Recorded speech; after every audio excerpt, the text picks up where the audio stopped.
Hello dear students, welcome all of you at Meenakshi e-tutor. Dear students, इतिहास हमारे जीवन का एक महत्वपूर्ण हिस्सा है जो हमें समझने में मदद करता है कि हमारा अतीत क्या है, क्योंकि हमारा अतीत ही हमारे वर्तमान की आधारशिला है। क्योंकि अतीत में जो भी घटनाएं घटित होती हैं उनसे ही हमारा वर्तमान निर्मित होता है, चाहे वो घटना राजनैतिक है, सामाजिक है या आर्थिक है। अगर हम इतिहास में आंदोलन की, क्रांतियों की बात करें तो वो सभी घटनाएं ही आज हमारे सामने एक परिणाम है कि युद्ध से कितनी क्षति होती है, और इसी वजह से हमने युद्ध के परिणामों पर हमेशा मंथन किया है। प्यारे बच्चों, हम सभी जानते हैं कि हम लगभग 200 वर्षों तक अंग्रेजों के गुलाम रहे। ऐसा नहीं है कि उनकी गुलामी से आज़ादी पाने के लिए हमने संघर्ष नहीं किया। कभी वो संघर्ष कामयाब रहा और कभी उस संघर्ष में असफलता हमें हाथ लगी।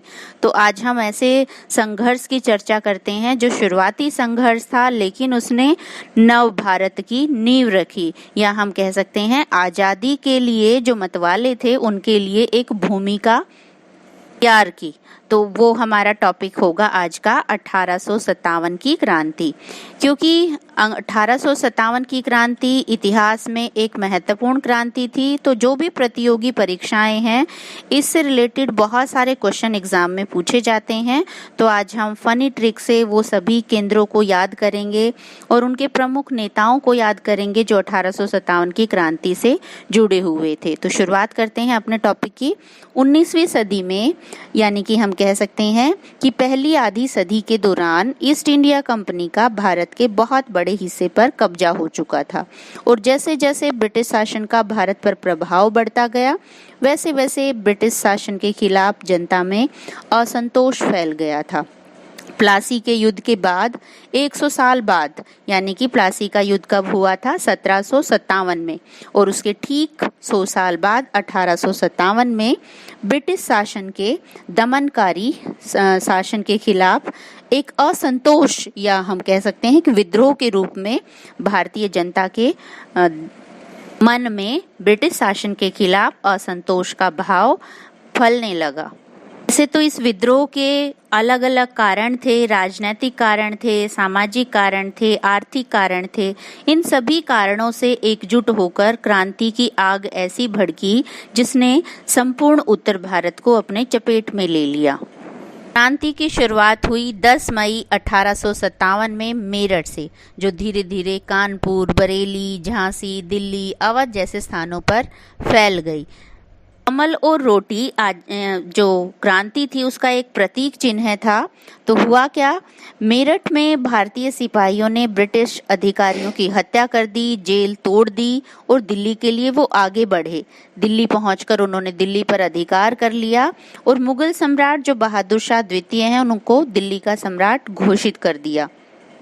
परंतु हमारी खुशी कम ही समय के लिए रही, और पंजाब से सेना बुलाकर अंग्रेजों ने, जिनका नेतृत्व हडसन कर रहे थे, लेफ्टिनेंट हडसन ने, जो अंग्रेज सैन्य अधिकारी थे, उन्होंने धोखे से बहादुर शाह द्वितीय के 2 पुत्र मिर्जा मुगल और मिर्जा ख्वाजा सुल्तान और एक पोते मिर्जा अबू बर्क को गोली मरवा दी, और जो बहादुर शाह जफर थे उनको कैद करके रंगून भेज दिया। हालांकि 1 साल चलने के बाद 1858 में इस विद्रोह को कुचल दिया गया अंग्रेजों के द्वारा, या कह सकते हैं कि विद्रोह को पूरी तरह से दबा दिया गया।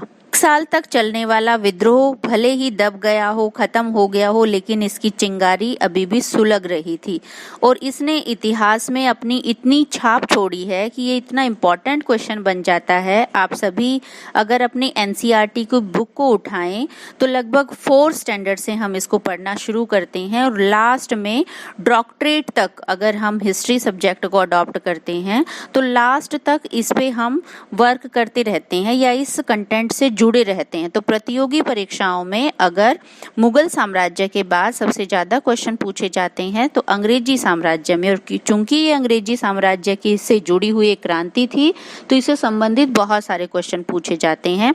तो अब अपनी यात्रा को थोड़ा सा रहस्य और रोमांच की तरफ लेकर चलते हैं।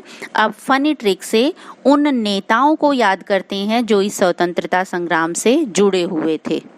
अरे बच्चों, चूंकि हमारा ऑब्जेक्टिव बहुत ही आसान और हंसी हंसी में हिस्ट्री को लर्न करना है, तो इसी वजह से हमने जो इसकी ट्रिक है वो भी बहुत ही मजाक वाली तैयार की है।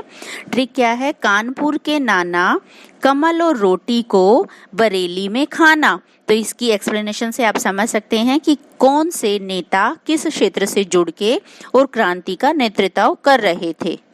जैसे हम पहले बता चुके हैं, कमल और रोटी क्रांति के प्रतीक चिन्ह थे और कानपुर से नाना साहब नेतृत्व कर रहे थे और बरेली से खान बहादुर। हमारी ट्रिक जो और भी फनी है, मौलवी की फौज झांसी की रानी लक्ष्मी से सामना करते हीरोज। तो यहाँ आप लर्न कर सकते हैं, फौज से फैजाबाद में कौन नेतृत्व कर रहे थे? मौलवी अहमद मुल्ला। झांसी की रानी से तो आप सभी परिचित हैं, झांसी से नेतृत्व कर रही थी रानी लक्ष्मीबाई और उनके सामने जो अंग्रेज थे उनका नाम था हीरोज। अपने ट्रिक को थोड़ा और फनी बनाते हैं। कवारा जगदीश ने बहादुरी से दिल दिया लखनऊ की बेगम को। तो यहाँ से आप लर्न कर सकते हैं, इसकी एक्सप्लेनेशन से समझ सकते हैं कि कैसे आप स्थान से किस नेता को नेतृत्व करने की क्षमता मिली हुई थी। तो वो सारी चीजें आप यहाँ से आसानी से लर्न कर सकते हैं। अब हमने यहाँ आपके लिए कुछ क्वेश्चन तैयार किए हैं जिनसे आप आसानी से समझ के अपने एग्जाम की या कंपटीशन लेवल के जो भी एग्जाम हैं, सीटेट, एसटेट, उनकी तैयारी कर सकते हैं। तो आज हम अपनी वीडियो को यहीं समाप्त करते हैं। Thank you.